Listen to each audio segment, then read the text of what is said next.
rather, that the governor has inserted parts of the budget in there, forcing the legislature to bend to his will.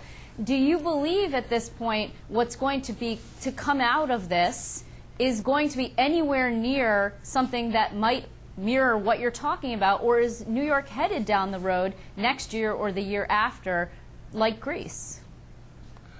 Well, I don't think New York's going to be like Greece, but I do think, first of all, that I've heard no discussion in recent weeks about any long-term structural balance, about any mechanism to put discipline into the budgetary process whatsoever. Second, I can't predict what's going to happen in the tension between the legislature and the governor in the next 2 weeks, and it's silly to try. It's anybody's guess.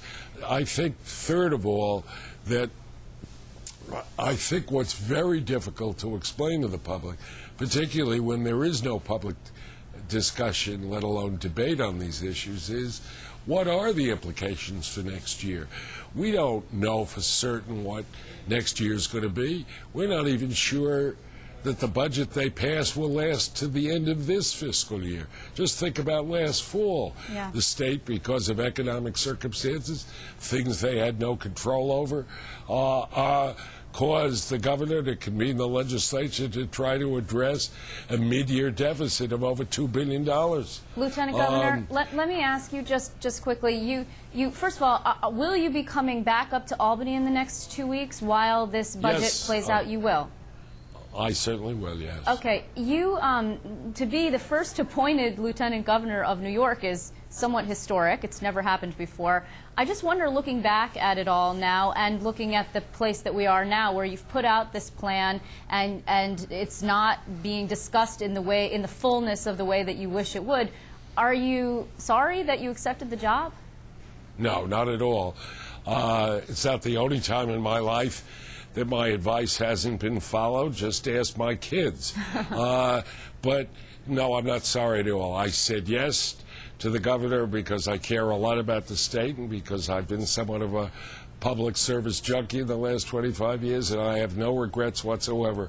I hope whatever happens in the next 2 weeks that I at least have impressed upon a lot of people the necessity of not worrying about this year alone, but worrying about the future, because that's what's most important. To that end, have you, first of all, have you spoken, I know you spoke once to Andrew Cuomo, the Democratic gubernatorial nominee, current Attorney General. No, I have never talked to him about the budget. Never? Oh, I thought that you had met once to speak to him.